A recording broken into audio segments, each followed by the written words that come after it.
Hello students, प्रज्ञा विद्यालय की online classes में एक बार फिर से आपका स्वागत है। और आज हम कक्षा 10वीं का जो सामाजिक अध्ययन जो हम कर रहे थे उसका आज हम दूसरी बुक लोकतांत्रिक राजनीति शुरू करने जा रहे हैं। लास्ट लेक्चर में हमने भूगोल का जो सेकंड चैप्टर था वन और वन्य संसाधन उसको कंप्लीट कर लिया था। आज हम शुरू करेंगे हमारी लोकतांत्रिक राजनीति और इसका जो फर्स्ट जो चैप्टर रहेगा वो हमारा रहेगा सत्ता की साझेदारी, पावर शेयरिंग। यानी कि जो सत्ता है उसमें साझेदारी किस प्रकार से की जा सकती है, उसको कैसे उसको एक दूसरे में बांटा जा सकता है। इस लेसन को शुरू करने से पहले एक बार 9th क्लास की जो हमारी लोकतांत्रिक राजनीति का जो पार्ट फर्स्ट हमने किया था उसके बारे में हम थोड़ा सा रिकॉल कर लेते हैं। 9th कक्षा में जैसे आपने लोकतंत्र क्या है, लोकतंत्र क्यों चाहिए, इसके बारे में पढ़ा था। संविधान है उसका निर्माण किस प्रकार किया गया, संविधान हमें क्यों चाहिए था, उसको बनने में कितना समय लगा था, भारत में जो चुनावी राजनीति है वो किस प्रकार की है, इन सब चीजों के बारे में हमने पढ़ लिया था। उससे आगे की यात्रा अब हमारी शुरू होगी। इस अध्याय में हम लोकतंत्र की यात्रा को आगे बढ़ाएंगे जिसकी शुरुआत हमने पिछली कक्षा में कर ली थी। पिछली कक्षा में हमने देखा कि लोकतांत्रिक व्यवस्था की सारी ताकत किसी एक अंग तक सीमित नहीं होती है। अब एक बार अंग की बात करें तो हमारी सरकार के कितने अंग बताए थे आपको 9th क्लास में? 3 अंग, विधायिका, कार्यपालिका और न्यायपालिका। तो क्या कहा इसने कि सारी ताकत ना तो विधायिका के पास है, ना कार्यपालिका के पास और ना ही न्यायपालिका के पास। ये तीनों साथ मिलकर इनके बीच क्या है, पूरी समझ के साथ सत्ता को विकेंद्रीकृत कर देना लोकतंत्र के कामकाज के लिए बहुत ही जरूरी है। यानी कि तीनों के जो काम है उनका बंटवारा किया गया, तीनों अपने अपने कामों को करते हैं। जैसे विधायिका नियमों को बनाने का काम है, जैसे कार्यपालिका उनको लागू करती है और न्यायपालिका उनकी रक्षा करती है। तो इन तीनों में जो कार्य है वो बटा हुआ है, ये अपना अपना कार्य करते हैं। इस अध्याय में हम बेल्जियम और श्रीलंका की 2 कथाओं के साथ शुरुआत करेंगे और ये घटनाएं बताती है कि विभिन्न लोकतांत्रिक शासन पद्धतियां सत्ता के बंटवारे की मांग से किस तरह निपटती हैं। इससे हमें ये पता चलेगा कि लोकतंत्र में सत्ता के बंटवारे की जरूरत क्यों है। अब आप इस चैप्टर को अगर शुरू करेंगे तो उससे पहले इसमें 2 कहानियां मैं आपको बताऊंगी। एक बेल्जियम की जो यूरोपीय देश है और एक श्रीलंका की जो एशियाई देश है, भारत का पड़ोसी देश है। तो इन दोनों की 2 कहानियां हम पढ़ेंगे और उन कहानियों से हम देखेंगे कि किस प्रकार से लोकतांत्रिक शासन पद्धति में सत्ता के बंटवारे की मांग की गई है और उसको कैसे सही किया जा सकता है, एक देश में किस प्रकार से शांति व्यवस्था बनाए रखी जा सकती है। तो पहले शुरुआत करते हैं बेल्जियम की। बेल्जियम यूरोप का एक छोटा सा देश है, क्षेत्रफल में हरियाणा से भी छोटा है, जिसकी सीमाएं फ्रांस, नीदरलैंड, जर्मनी और लैक्समबर्ग से लगती हैं। और बेल्जियम की राजधानी ब्रुसेल्स है। ध्यान दें, इसकी सीमा किस किस से लगती है, यानी किसके पड़ोसी देश कौन कौन से हैं? फ्रांस है, नीदरलैंड है, जर्मनी और लैक्समबर्ग है। और इसकी जो राजधानी है वो कौन सी है? ब्रुसेल्स है। ये जो आपके 2 छोटे प्रश्न बने वो ध्यान दें, राजधानी कौन सी? ब्रुसेल्स है। बेल्जियम की आबादी 1 करोड़ से थोड़ी अधिक है और इस देश की जो जातीय बनावट है वो बहुत ही जटिल है। अब एक शब्द जैसे आपका यहाँ पे है जातीय बनावट, इसको एथेनिक भी कहा जाता है। जैसे 9th कक्षा में भी आप पढ़ते थे तो कुछ शब्द संकलन, जैसे आपके कुछ शब्द मुश्किल शब्द आपकी बुक में दिए होते थे, तो उसी के में हम ये भी करेंगे आगे। एथेनिक क्या होता है? जातीय बनावट। अब जातीय बनावट की बात करें तो इस देश की जो जातीय बनावट है वो क्या है? बहुत ही जटिल है। यानी कि एक जाति के लोग नहीं रहते, एक भाषा के लोग यहाँ पर नहीं रहते हैं। बेल्जियम की कुल आबादी का 59% हिस्सा फ्लेमिश इलाके में रहता है और डच बोलता है। अगर मैं बात करूं बेल्जियम की आबादी की तो उसका 59% जो पॉपुलेशन है वो फ्लेमिश में रहती है। क्षेत्र कौन सा है? फ्लेमिश। और भाषा कौन सी है? डच भाषा ये लोग बोलते हैं। जबकि 40% आबादी वेलोनिया क्षेत्र में रहती है और कौन सी भाषा बोलती है? फ्रेंच भाषा बोलती है। यानी कि ज्यादा मात्रा में कौन है? डच भाषा बोलने वाले लोग हैं। इलाका कौन सा? फ्लेमिश। और कम आबादी किसकी है? 40% फ्रेंच बोलने वालों के और वेलोनिया में रहते हैं। और 1% आबादी, अब एक बच्चे इनमें से, तो 1% आबादी क्या बोलती है? जर्मन भाषा बोलती है। राजधानी ब्रुसेल्स में कंडीशन अगर आप देखेंगे तो थोड़ी सी अलग है। ब्रुसेल्स में 80% लोग तो फ्रेंच बोलते हैं जबकि 20% लोग डच बोलते हैं। यानी कि राजधानी पर दबाव किसका ज्यादा है? फ्रेंच बोलने वालों का, जबकि डच की संख्या क्या है? कम। इसका कारण भी आप देख लीजिए कि ऐसा क्यों है। अल्पसंख्यक फ्रेंच भाषी लोग तुलनात्मक रूप से ज्यादा समृद्ध और ताकतवर रहे हैं और बाद में डच भाषी लोगों को इस स्थिति से नाराजगी भी थी। यानी कि जो फ्रेंच भाषा के लोग हैं वो क्या हैं?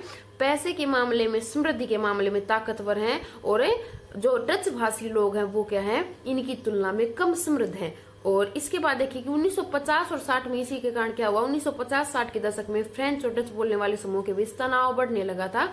इन दोनों का अधिक टकराव ब्रुसेल्स में हुआ था, जो राजधानी उसमें क्या हुआ? इनके टकराव की जो स्थिति थी, इनके तनाव की जो स्थिति थी वो ज्यादा खतरनाक थी, ज्यादा घातक थी। डच बोलने वाले लोग संख्या में ज्यादा लेकिन धन और समृद्धि के मामले में कमजोर और अल्पमत थे। अब आप ध्यान दें कि यहाँ पर मैंने आपको 2 क्षेत्र प्रमुख बताए, फ्लेमिश इलाका और वेलोनिया इलाका, और उसमें भाषा भी 2 प्रकार की 2 बताई मुख्यतः, डच और फ्रेंच, और 1% बचते हैं जर्मन। इन दोनों भाषाओं में, डच और फ्रेंच में क्या हुआ, बाद में चलकर 1950-60 में तनाव की स्थिति उत्पन्न हो गई। ये कहानी थी बेल्जियम की। अब बात करेंगे श्रीलंका की। श्रीलंका एक द्वीपीय देश है जो तमिलनाडु के दक्षिणी तट के कुछ किलोमीटर की दूरी पर स्थित है। इसकी आबादी लगभग 2 करोड़ की है, यानी कि अगर मैं श्रीलंका की आबादी की बात करूं तो कितनी है, 2 करोड़ है। यहाँ की आबादी कई जातीय समूह, यहाँ की आबादी में कई जातीय समूहों के लोग रहते हैं, और सबसे अधिक सिंहलियों की संख्या है, यानी कि यहाँ की आबादी में अगर बात करें तो सबसे ज्यादा कौन है, सिंहली लोग हैं, और जो कि 74% है, 74% यहाँ के लोग सिंहली है। इसके बाद तमिल है जो कि 18% है। दूसरा नंबर आता है तमिल का, 18% जिनकी इनकी संख्या है। और इसके फिर 2 समूह है तमिल के। एक बार ध्यान दें कि दो समूह में तमिल बटे हुए हैं। पहला जो समूह वो श्रीलंकाई मूल का 13%, यानी कि ज्यादा कौन है, श्रीलंकाई मूल। अब श्रीलंकाई मूल की अगर मैं बात करूं तो यानी कि जिन तमिल लोगों का जन्म है, तमिल भाषा बोलने वाले लोगों का जन्म श्रीलंका में ही हुआ था, जिनके जो पूर्वज है वो भी श्रीलंका के हैं, तो उनको श्रीलंकाई मूल कहते हैं। और दूसरे हैं हिंदुस्तानी तमिल, उनकी संख्या क्या है, कम है, केवल 5%। ये औपनिवेशिक काल में बागानों में काम करने के लिए भारत से लाए गए लोगों की संतान है। अब अंग्रेजों के समय की अगर मैं बात करूं तो जो श्रीलंका है वहां पर चाय के बागानों में काम करने के लिए भारत से क्या लेके गए थे, मजदूर लेकर गए थे अंग्रेज, और उनके जो संतानें हैं वो है कौन, हिंदुस्तानी तमिल, यानी कि ये तो है श्रीलंका के, लेकिन इनके जो पूर्वज हैं वो कहाँ के थे, भारत के थे। इसके बाद जो तीसरा जो समूह आता है, तीसरे जो लोग हैं वो है ईसाई लोगों की आबादी, जो कि 7% है। ये सिंहली और तमिल दोनों भाषाएं बोलते हैं। अब जो सिंहली है उनकी भाषा सिंहली है, तमिल है उनकी भाषा तमिल है, जबकि जो ईसाई लोग हैं, ईसाई धर्म के जो लोग हैं वो 7%, और भाषा कौन सी है, सिंहली भी बोलते हैं और तमिल भी बोलते हैं। अधिकतर सिंहली भाषी लोग बौद्ध हैं। अगर धर्म की बात करें तो जो सिंहली हैं वो कौन से धर्म के हैं, बौद्ध धर्म के हैं, जबकि तमिल भाषी हिंदू और मुसलमान है। अब देखेंगे कि कितनी जटिल यहाँ की जातीय बनावट हो गई है। धर्मों की बात करें तो यहाँ पर कौन कौन से धर्म हैं, ईसाई भी है 7% है, जो सिंहली हैं वो बौद्ध भी हैं, जबकि जो तमिल है वो हिंदू और मुसलमान भी, यानी कि 4 तो धर्म यहाँ पर हैं। और अगर भाषाओं की बात करें तो सिंहली और तमिल यहाँ पर 2 मुख्य भाषाएं हैं। अब सिंहली, अब इस प्रकार से भी इनको देख सकते हैं, सिंहली कितने हैं, 74%। धर्म कौन सा इनका, ज्यादातर का बौद्ध, और भाषा कौन सी है, सिंहली। तमिल कितने हैं, 18%। धर्म कौन सा है, हिंदू भी है और मुस्लिम भी है, और भाषा कौन सी है, तमिल। और ईसाई कितने हैं, 7%। धर्म जैसे ईसाई इनका हुआ, और भाषा कौन सी है, तमिल और सिंहली। तो ये आंकड़े आपको ध्यान रखने हैं कि कौन से लोग कितने प्रतिशत यहाँ पर स्थित है। इसके बाद देखेंगे कि आज जो आपका जो होमवर्क रहेगा, आज हम इतना इस चैप्टर को करेंगे। आगे हम बात करेंगे कि किस प्रकार इन दोनों देशों ने अपना जो देश है उसमें शांति व्यवस्था बनाए रखने के लिए क्या क्या किया। श्रीलंका में किस स्थिति, कौन सी स्थिति उत्पन्न हुई, और श्रीलंका की सरकार ने क्या तरीका अपनाया, और बेल्जियम की जो सरकार उसने कौन सा तरीका अपनाकर अपने देश में शांति व्यवस्था बनाए रखी। तो इसके बारे में हम अगला जो हमारा लेक्चर रहेगा उसमें करेंगे। अब एक बार आज के लेक्चर के आपके क्वेश्चन देख लीजिए कि आप आज क्या क्या काम करेंगे।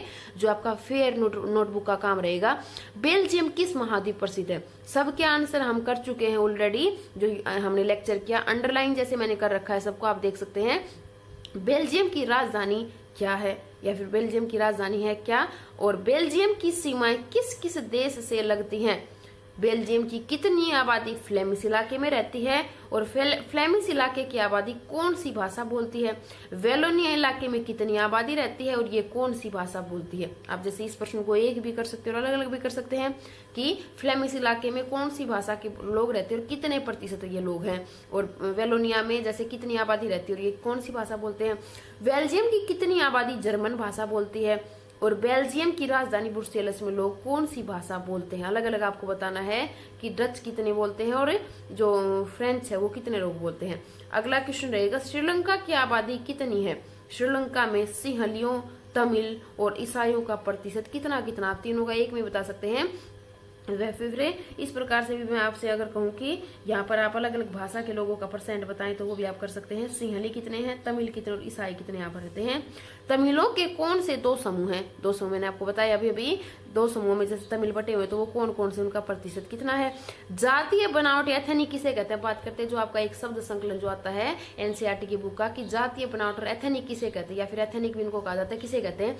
ऐसा सामाजिक विभाजन जिसमें हर समूह अपनी अपनी संस्कृति को अलग मानता है, यह साझी संस्कृति पर आधारित सामाजिक विभाजन। यानी कि इस प्रकार की जो बनावट होगी उसमें क्या होगा, हर एक सामाजिक समूह क्या करेगा, अपनी अपनी संस्कृति को अलग मानता है। वो ये मानते हैं कि मेरी संस्कृति अलग है, दूसरी भाषा के व्यक्ति की संस्कृति अलग है। जैसे कि अगर बात करूं बेल्जियम की तो डच वाले अपनी संस्कृति अलग मानते हैं, फ्रेंच वाले अपनी संस्कृति अलग मानते हैं, जर्मन है वो अपनी संस्कृति अलग मानते हैं। यह साझी संस्कृति पर आधारित सामाजिक विभाजन की देश तो एक ही है, एक ही देश में वो रहते हैं, लेकिन उनकी जो उनका जो विभाजन है वो संस्कृति के कारण हुआ है। तो ये आपका था जातीय बनावट और एथेनिक। तो यहाँ तक जो 12 प्रश्न हमारे बने, लेसन को आपको रीड करना है, और ये 12 जो प्रश्न आपके बने वो सभी आपको नोटबुक में, फेयर नोटबुक में उतारने हैं सुंदर सुंदर शब्दों में। और लास्ट का जो लेक्चर मेरा भूगोल का था उसमें कई बच्चों को जैसे कंफ्यूजन था, लास्ट में मैंने आपको उस लेसन के कुछ छोटे प्रश्न जैसे करने के लिए दिए थे। तो आप ध्यान दें, अगर किसी बच्चे ने हर एक लेक्चर के साथ छोटे प्रश्न खुद से छांट के करें तो उनको दोबारा रिपीट करने की किसी बच्चे को आवश्यकता नहीं है, अगर वो कर चुके। तो अगर नहीं करे हैं तो कल जो लास्ट लेक्चर में हमने काम किया था वो सभी आपको फेयर नोटबुक में करना है। और उम्मीद करती हूँ कि आज जो हमारी नई बुक शुरू वो आपको अच्छे से समझ आई होगी। Thank you, have a nice day.